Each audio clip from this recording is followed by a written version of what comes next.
Why focus on learning differences? We know that parents with learning differences, a large body of research shows that parents evidence great disparities in birth and health outcomes, and oftentimes we see also risk for negative outcomes or poor developmental outcomes for their children over the life course. Unfortunately, these disparities are often further exacerbated by a number of co-occurring adversities, such as poverty and social isolation, and health and mental health challenges.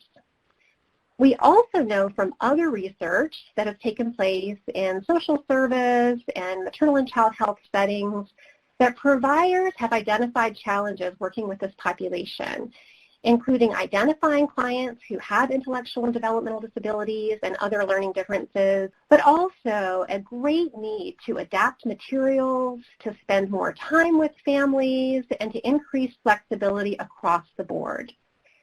In addition, we've seen low help seeking and engagement in maternal and child health services overall among families with intellectual and developmental disabilities and other learning differences, due to a long history of stigmatization, discrimination, oppression, and general distrust of service providers and systems of care due to prior negative experience. So our project in particular begins to address some of these gaps, and a couple of years ago we decided to design a formative descriptive evaluation. Central to our approach to this evaluation was an active stakeholder advisory group. So we had representatives from our Maryland McVie leadership and staff, a number of local home visiting staff, caregivers with learning differences from our State Department of Education, home visiting model representatives, of course our evaluation team members, and also 3 topic area experts. Our approach involved a number of different methods. We conducted staff surveys, literature reviews, environmental scans, key informant interviews of providers throughout Maryland, focus groups with home visitors, and also we're currently working on conducting interviews with caregivers with learning differences. So now I'm just going to share a few of our selected survey findings. And so we surveyed our 15 local McVie-funded home visiting programs. Questions generally assess current practices, perceptions of needs. Basically what we show is that a minority of home visitors overall felt that they could easily identify parents with a learning or intellectual disability. They felt that program materials generally were not written at a level that many parents could understand. And then just over a quarter felt that they had received adequate training for how to tailor content based on parents' level of literacy or learning abilities. But at the same time, over 3/4 of home visitors felt pretty confident in their ability to work effectively with parents with learning or intellectual disabilities.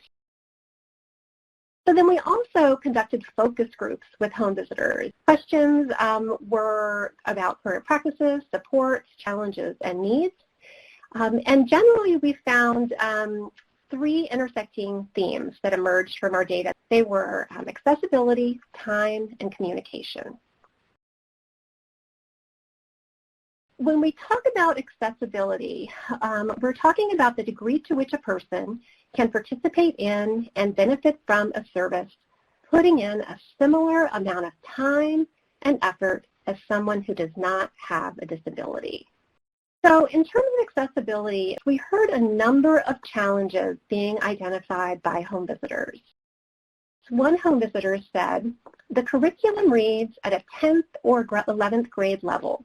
Some families can't even read on a 3rd grade level. So a lot of home visitors talked about needing curricula materials and handouts, for example, that had fewer words and more pictures. And we heard that a lot. And really wanting to give more materials that were easier to read and, generally speaking, more accessible for all families. Another theme that emerged was this issue of time. Many home visitors talked about needing extra time to complete tasks with families with parents with learning differences. They needed extra time to complete paperwork and screenings, to adapt materials, to convey information and check understanding of key concepts, and also to schedule and coordinate home visits as well as other appointments with other services. One home visitor said, families have trouble comprehending, so completing the assessment is really, really difficult, and we have 3 or 4 home visits just for that one form. This also caused some problems for some home visitors in meeting their milestones. And then the third theme was communication. One home visitor said, as I'm trying to explain things at a 2nd or 3rd grade level, she didn't quite understand. This was the mom. I had to come up with creative ways of even trying to explain things to her in an even lower level without making her feel inadequate. We heard from several home visitors that they were using creative strategies that they learned on Pinterest, for example, or getting from other sources on the internet. But as you can imagine, this was requiring a lot of time to be able to adapt these materials. So what are the big takeaways? One huge takeaway was that many staff are currently tailoring activities very informally. And of course, this is important, but also really got us wondering about the need to consider policies and supports that wouldn't require so much individual tailoring. How can we do this in a way that is more efficient and benefits more home visitors? And so the need to consider policies at the local site, model, and funder levels. Also the need to consider universal design strategies to improve accessibility, equity, and inclusion. So what do we mean by universal design? Well, it's really this idea of creating an environment and programs that can be used to the greatest extent possible by all people regardless of ability. So really thinking about how models and programs and states can structure things so that all families are most likely to benefit, understanding that some families will still need a higher level of targeted interventions. Also the need to engage parents with learning differences and program development and evaluation. They're so often left out of these activities.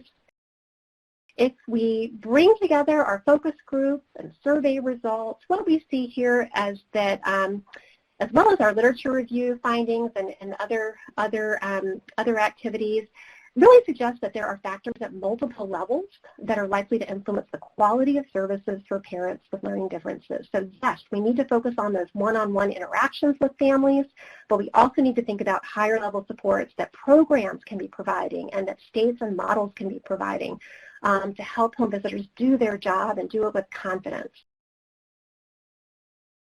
I just want to quickly acknowledge our funders, our stakeholder advisory group members, consultants, and numerous people who participated, as well as my evaluation team, and many of them contributed to these slides. So thank you all so much.